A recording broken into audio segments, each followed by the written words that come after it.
When I started out, no one wanted to know. I was just laughed at in the street and everything. On this world tour, speaking tour, since the summer of 2016, all over the world, literally, I have seen a dramatic transformation, both in the numbers of people that want to look at the world in another way and see that maybe this official narrative is not exactly how it is or anything like it is. And not only that, the kind of people within the system, people that a few years ago you thought, well, they'd never be, in a position to think differently or question, but they are. There is a changing awareness going on that the world is not like they thought it was, and the system has told them from cradle since they were born to how things are. Because when you look at a human life, it is a download of the official version of everything. That's what it is. This is why vast numbers of people have no other filter for their view of reality, self, world events, than the information they receive from the mainstream media and mainstream everything. You know, you come out of the womb and your parents who've been through the process that you're about to go through, the programming process, they start influencing your perceptions of reality. Overwhelmingly, the vast overwhelming majority, not because they're being malevolent, but that they've been persuaded that their version of everything is true. Therefore, they're passing on to you because they think they're doing the best for you. You then go into what's called the education system. It's a perceptual programming operation. It's psychological warfare on the young. And from the age of 3, 4, right up through your formative years into your teenage years, day after day after day after day, you are being given the official version of everything. Official version of science, of medicine, of politics, of everything, all the way through your formative years. And it's what I call the postage stamp consensus. It's a very narrow band of possibility. And if you're going to pass exams, you have to tell the system that postage stamp perception of possibility that you've been told is reality. Otherwise, you're not going to pass your exams. Because what are exams? It's the system saying, you tell me what I've told you, and I'll give you a prize.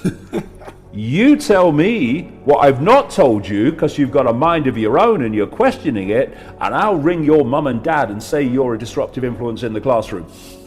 Right? And we'll see what Ritalin will do to that. Right? This is all over the world. And then, having downloaded this program of perception of normal, the postage stamp reality, you then go out into the institutions, you become a journalist, a doctor, a scientist, someone in the corporate world, a politician. And you've taken with you this core download of the perception of normal and how things are. And so these institutions are all controlled by this perception, and then they confirm to each other that this perception is true. If you're a scientist and you don't stick to the scientific orthodoxy, then you lose your grants and you become ridiculed by your profession. If you're a doctor and you don't go along with the orthodoxy, you lose the right to practice, even though it might be very effective what you're doing. If you're a journalist, you won't last long if you go against the orthodoxy. And then all underpinning this, you've got peer pressure. All the people who've been through the sausage machine that you've been through, who have decided that they will accept that version of normal, they then police everyone else that wants to question that normal. So you're ridiculed or condemned by your peers if you question what they have accepted without question. And I've used this analogy a number of times. I think it's very accurate. We laugh at sheep because sheep follow the one in front and follow the shepherd. One shepherd, follow the shepherd, and anyone that goes out of line, the sheepdog's there, woof, woof, fear, fear, fear. And we laugh at sheep. Oh, sheep, they're so stupid. Humans have out-sheeped the sheep. We've dispensed with the bloody sheepdog. We keep each other in line by ridicule and condemnation for the crime of being different or questioning the norm. And how has anything ever moved forward in the entirety of human history, ironically? People questioning the norm. Because if you don't question the norm, you go into an eddy or vortex, and you go round and round and round, and nothing moves on and nothing expands. But that's the idea.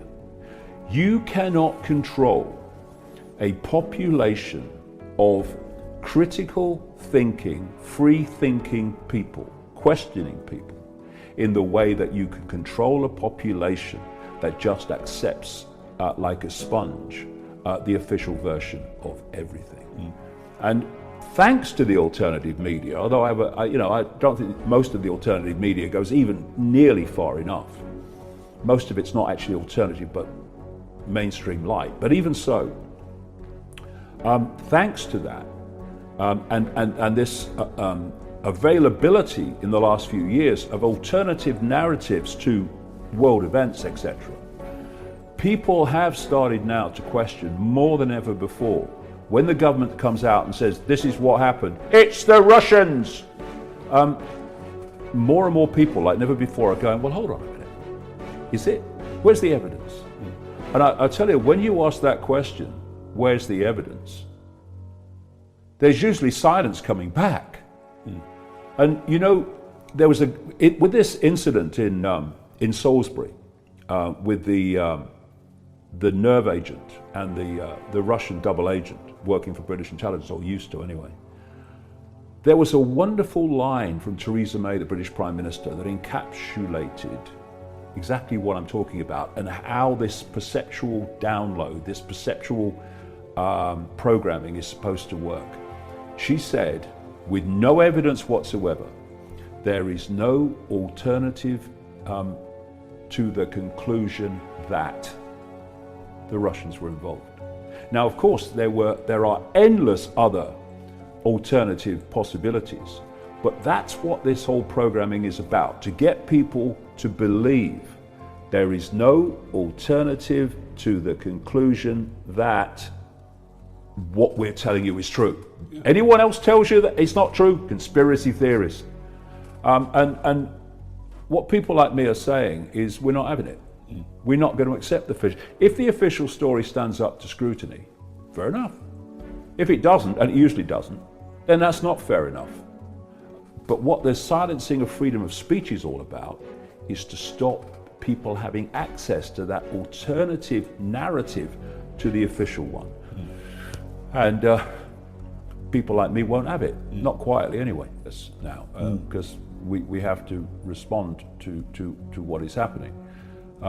But there are great opportunities for entrepreneurs who believe in freedom to replace or offer alternatives to these platforms. I know people are starting to do it, but the more that we can have, the better. Because in my new book, Everything You Need to Know But Have Never Been Told, I talk about the fact that videos for people that really believe in not censoring. And you know, yes, the big companies will go the way of the system.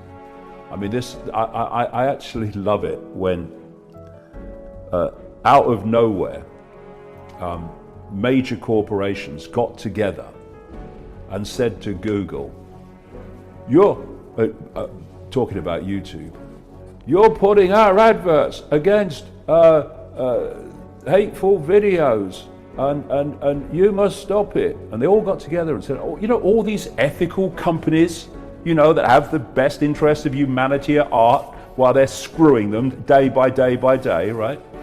It's all orchestrated. And so Google, B-movie actors, said, oh no, we better take the adverts down then, which just happened to be on the alternative media channels. People still have to sell things. Yeah. And there is an advertising, quote, market out there for a large audience platform. And if people would go down that road, there are great financial opportunities for them, as well as the main reason, from my point of view, which is having the ability to communicate information uncensored. Because the more uncensored information circulates, the more the system of control will fall.